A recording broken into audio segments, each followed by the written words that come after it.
Welcome to the Data Cubed SME vodcast. I'm Helen Ward, your host, just looking to help SMEs find out more about data, how they can make better use of it. And I'm lucky to be joined here by Kevin today. Kevin, introduce yourself. Hi, Helen. I'm Kevin Mason. I'm Strategy Director at Procter & Stevenson. We're a marketing agency in Bristol, about 75 of us. We work with businesses large and small, so sort of global organizations like Panasonic, all the way through to startups. I'm here today really to talk in general terms about the challenges and some thoughts on my work with clients and the challenges that they're facing. That's great. So you're sort of got in that sort of perspective of your clients. And what would you say, sort of to start us off then, what would you say your biggest challenges are that you see with data? So you can tell from the way I look that I've been in this quite a long time. And every year, the proliferation of data and the sources of that data just exponentially grows and grows. So I think probably the biggest challenge is that everyone's drowning in it. Yeah. And so the challenge is to select the right data for the right job. And at its broadest level, understand the difference between strategic data and tactical data. So it's about the audience. Who's the data that you're using?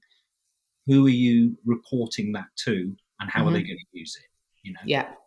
So that's the first thing, and because the temptation is to just lob everything and at the report, fill the width, and a lot of it is totally irrelevant for different audiences. Yeah. So, I think we've all been there looking at a lot of pretty graphs and amazing visuals, but it's kind of that, what is it telling us, and what are we going to do about it? Yeah, exactly. And second challenge is I work mainly with business to business companies. Some B2C, but that tends to be long consideration cycles. It's not sort of fast moving consumer goods. The thing that ties those together is that they generally have long customer journeys, and very often there's more than one person involved in that decision making process. So tracking what's happening across that very long and complex customer journey, and joining all the data dots so that you can see what's happening is a challenge. Yeah, for sure. And getting visibility across the whole view, I guess, to make decisions, you need to have the whole picture. Absolutely. And the most crucial thing about that is the impact of that journey, and how that impacts ultimately on sales. So integration into CRM and understanding what you're doing along that funnel and how it impacts. So would you say that attribution is the biggest challenge for businesses, and why they come to you as a marketing agency? Yeah. Attribution is one part of that, but just actually connecting all those dots and getting a view on it is a challenge in and of itself. Just being able to create that map. And how do you sort of overcome some of those challenges? What is that something that you work with them on, or is it kind of something that you sort of advise them on? Combination of both, really. Depends on whether they've got in-house capabilities or whether they need to rely on us to do that for them. And I think just you talked about attribution there. The biggest challenge, I think, for every business is understanding the impact of brand versus direct response. Direct response is very easy to track. It's in its nature. But the impact of brand is much harder to track. But B2B or B2C, brand as part of the marketing mix is very important. It's just a longer investment cycle. So, you won't start to see the impact of brand for at least 5 to 6 months. So if you're saying in month 2, okay, what's the impact of brand, and the board gets disappointed because you haven't managed their expectations, then they're going to pull the budget before it's had a chance to. So it's not only about looking and understanding the data, but understanding the context as well. There are some really simple, actually, most B2B brands and smaller companies, they don't have the luxury of being able to commission consumer research to see, whether they recall the brand, or all of these things. But actually, there are some simple methods that everybody has access to. They just it's just not particularly widely known. So there's lots of ways around these things, but they're common challenges for everybody. So how would you start to use data then to sort of validate sort of brand awareness and the attribution piece around brand? Because I think that's a really important part for every business. I think that a lot of businesses have tools that will look at their Google Analytics, and they'll sort of have a brief understanding, but they're all looking to see what activity is sort of what they can attribute those sales to. Okay. So where do you sort of come at it from a brand perspective? So really simple, blunt measurement, but anybody can do it. Go into Google Analytics and just siphon out the direct traffic, because by definition, if someone's typed in the URL, they know your name because your name's in the URL. And then track that through to, importantly also, is to track through the conversion rates of just the direct traffic versus the other stuff. Okay.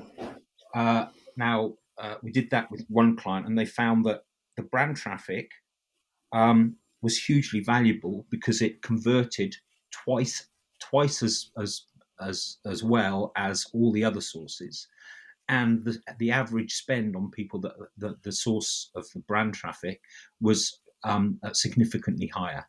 Okay. So just tracking that. Everybody's got Google Analytics, and it's a really good way of doing it, as long as you understand that your brand campaign, if you haven't configured it to run for at least 5 or 6 months, you won't see any effect. So when your brand campaign starts, you then start tracking, and you're expecting to see some kind of result or not after about 5 to 6 months. Then Yeah, that's a great tip. Thanks for sharing. So how about then sort of bringing it back to the businesses that you work with? Are they all kind of at the same stage? Are they all like kind of at that sort of early adoption stage of thinking about, okay, now we should start to be doing more with our data? Or are they more sort of advanced than that, or sort of further along the road? It's a patchwork quilt. Choose any line, and it will all fit somewhere along that line. Yeah, that's it. And even large organisations, that their challenge is much more around the governance and the structure of that data, because it gets very bloated, and not very clean very often. And so whereas smaller organizations, it's more about, well, we've got an imperfect view, we don't have this, we don't have that, and very often the temptation is to say, well, let's wait until we get that set up, then we'll really know what's going on. No, start right away. It doesn't matter what information. If it's on a spreadsheet, it really does not matter. Just understand what data you've got and start using that to start making some decisions, and build out from that. You will never have the perfect house, never.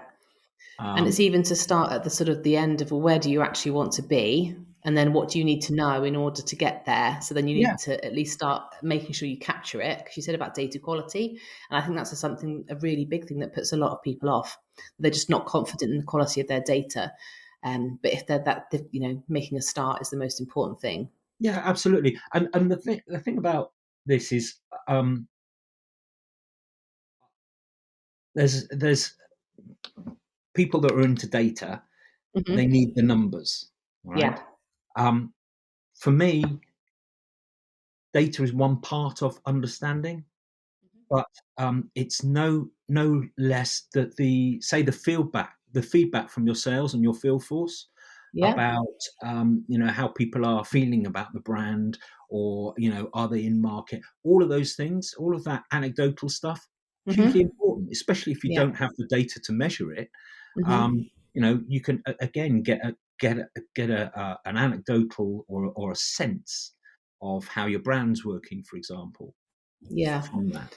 So that's it. it's, observational. It's about curiosity at the end of the day. Yes, Curiosity that's a is the good point, biggest Kevin. thing. Yeah. Yeah, because I think a lot of people think when they think data, they think, numbers and structured databases and spreadsheets. Yeah, But yeah. actually, that kind of unstructured data where you're sort of saying about the feedback, the reviews, the Mm, comments, the verbatim that you get from customers, that's just as valuable as well. yeah. And another side of what I do is it's not purely about generating marketing to generate business. Yeah. It's also about processes to make things more efficient. So, Mm. measuring things like, well, it takes us this long to do it at this point.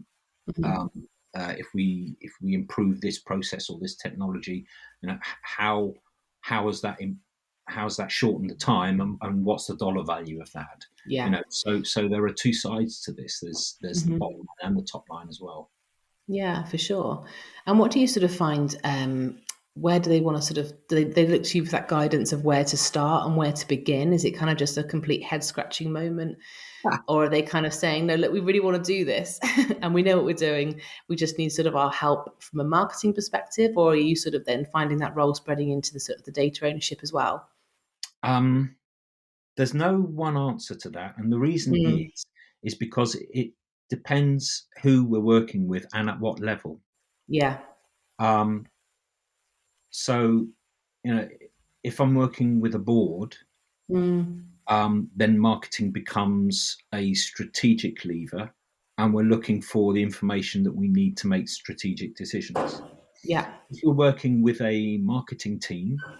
or people that don't have a significant marketing team, then it's about two things. It's about uh, using the data to get the best results for the budget that they've got, but it's also about helping them make the business case for marketing to up to the Mm, board. So it's sort of hands on, and then interpreting that into something which can represent what they're doing up to board level. yeah. Okay. So it's two different views of it, really. And what tools do you see businesses use? Oh God. Mm. Well, I mean, we've all seen the huge maps of the technology Mm. landscape. Yeah, far too Um, many to mention. yeah, I mean, pick any one of them, and these Any days. popularity or trends that you're seeing that you sort of, recognize which tools are Well, popular? I mean, SMEs, probably HubSpot is the go-to because it Mhm. gives you the most integrated view of what you're doing, and it's really Yeah. cost effective. Um, so it crosses a fair few different channels, and it doesn't matter what you're using. APIs have made it very doable if you've got a half decent tech team to be able to integrate these things. Mm. Um, so yeah, HubSpot, I would say, if as a kind of the go to one solution. Um, and then once you get up to enterprise level, then it's you're into sort of Marketo, uh, Mhm. those sort of enterprise suites. They've all got their Yeah. their, their pros and cons. Yeah. Um, uh, and let's see. I mean, Google Analytics. If you want to start then getting cute about it, then things like um, Data Studio to create integrated dashboards, those kind of things, or Mm. any of the off the shelf solutions for that as well. Um, yeah, I mean, it's hard to pick one. A real mix. It Yeah. is a real mix. Yeah, I think for visualization, Power BI is often quite a popular one, isn't it? Power Because BI. obviously it's Yeah, then obviously built on Microsoft that they often, have in-house already, or Tableau, yeah, Tableau. of course, Yeah, as well. Good tools. So then thinking about kind of, you can get the data, you can use it to make better decisions. Obviously collecting it is one part of it, making sure that you can trust it is another, but then making sure that they're taking action from that data. yeah. Okay, so here's the thing. At the moment, we're at a kind of stage of evolution where all of these tools, Tableau BI, or whatever it is, they are like the nervous system collecting the information from the body, and then the brain is outside the body. That's us. Yeah.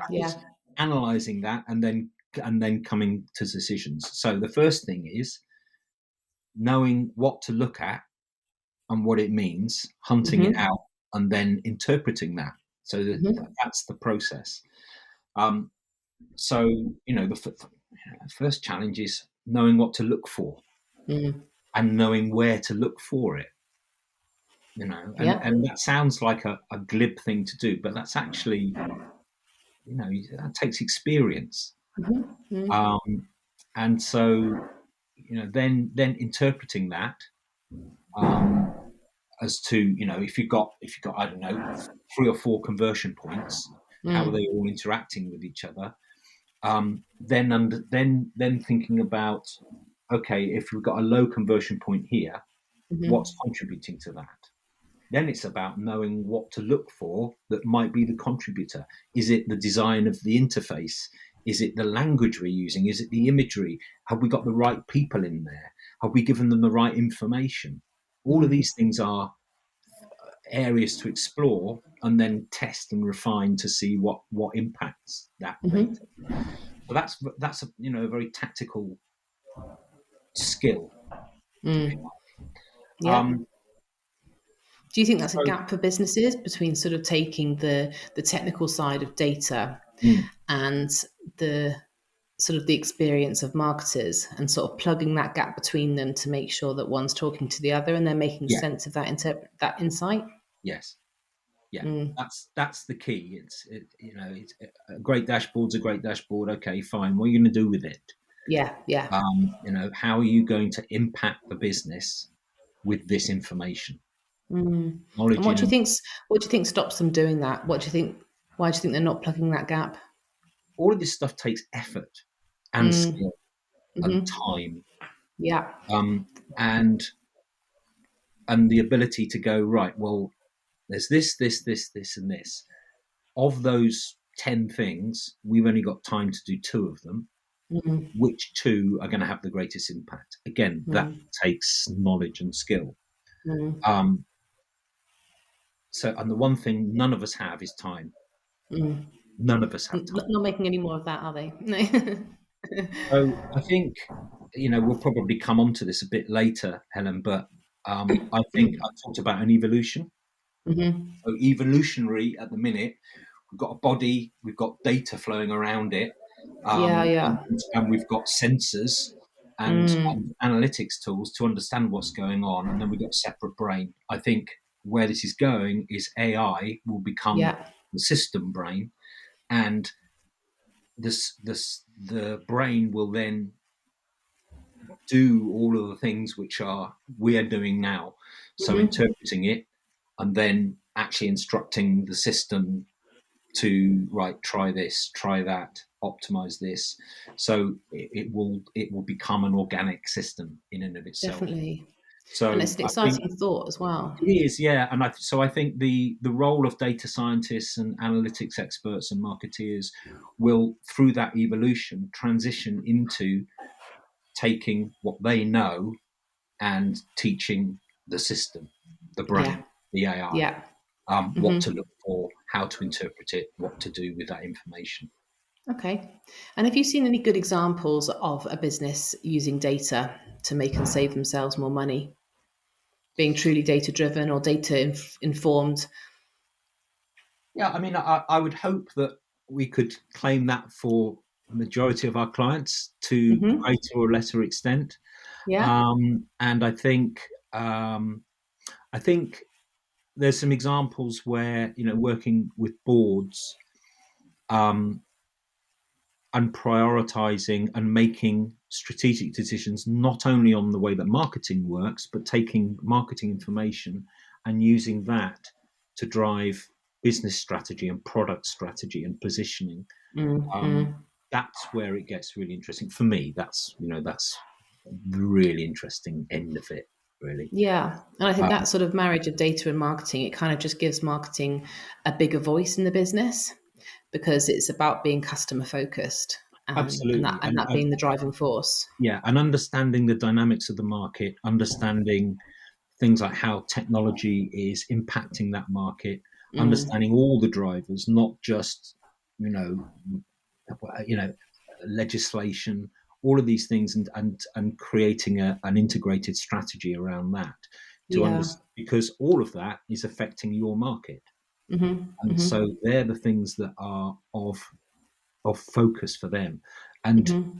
so understanding how that impacts on what you offer to them and your role in the community around them. Mm-hmm. Yeah. Um, Yeah. that that gets very interesting because Mm. depending on your size, you can radically rethink. You know, the starting point is I've got this product. Here's a market.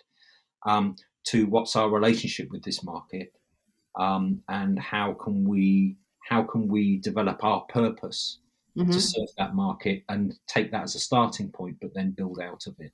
Yeah, sure. Yeah, So what would you say, would you see, what are the biggest opportunities that you see with data for businesses? I mean that's a big question. Lots of opportunities. They're endless. That's the problem. Yeah, I genuinely believe Yeah. that at the moment, data marketing, marketing in data, is in is treated in silos and is treated Mm. as a marketing thing. Yeah. And right, my role in marketing is to generate sales, increase brand awareness. Um, uh, and it's very myopic on that. Mhm. There's a task to be done. I think the biggest opportunity is to expand, for marketeers to expand their thinking, Mhm. to to to take a place strategically at the board, which is greater than that and can create greater business impact Mm. than running an advertising campaign and generating more sales. That's Yeah. that's our baseline. Yeah. But And a also, great place to start. Sorry yeah, to interrupt you. Yeah, it just becomes a good starting point, isn't it, to demonstrate and just prove value. yes, And then obviously thinking about the bigger business of like, well, we're starting in marketing here, but what about, finance? What about operations? How do we start to get that bigger overview that is yeah, really going to give us, more yeah. I, valuable I, insight? I'm not thinking so much about sort of internal operations, to be honest. Helen. I'm more talking about the future direction of the company, Okay. Yeah. and Hmm. and so that's where it gets interesting. But it's about the ambition of marketing, Mm. really, Hmm. Okay. Thank and you. vision. So, final question. Yeah. Loads of business owners out there and business leaders are going to be thinking about, where should we start? How do we get started? And we've spoken before about there's, lots of priorities, but you can only focus on some areas. Mhm. What would be your sort of top tips around how to make a start, making better use of your data in your business? Making better use of your data. Um, I think it's about mindset. Start Mm, with a mindset, and put put the word data to one side. Think of it as understanding. What mm, do I need to understand to make marketing work and generate business for me? So it starts with an understanding of the customer, and building out from there. So that's about what they think, what they want, how they behave. mhm, And once you've mapped that out, you can then start to say, okay, well, I understand that now. How can I measure our impact on all of those things that which we now understand? mhm, Um, and then, and it doesn't necessarily need to be data capture. I need to go out and survey this. Whatever means that you have to quantify that or understand that, do it. Mm-hmm. The data will follow. You'll join the dots, but it just starts with a curiosity and a desire to make marketing a business asset to you, which drives growth. Mm. Yeah. It's not about how we look. It's not window dressing. It's about okay, well, if I'm going to spend some money on marketing, understand what marketing can do for me, and then understand the customers and how we need to influence them.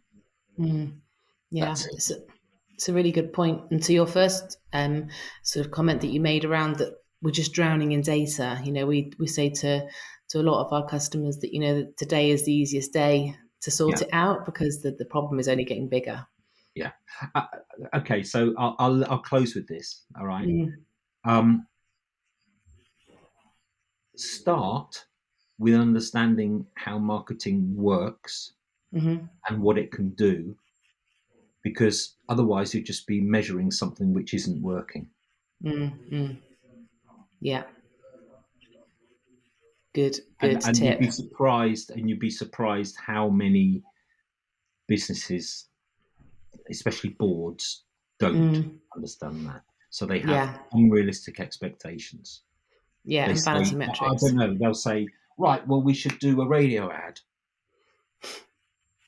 Okay. Well, what do you expect that to do? How long is it going to run for? What other things are happening around it? Are you wanting the telephone to ring off, be ringing all day? Or is this direct response? Is it brand building? What's the difference between the two? Those kind of things, so that you get a proper marketing strategy which has a hope in hell of actually doing something. Then measure it. Perfect advice. Thank you so much for your valuable insights and experience and talking to us about data today. We really appreciate your time. Thank you very much, Kevin. It's a pleasure. Thanks, Helen. Thank you. Bye.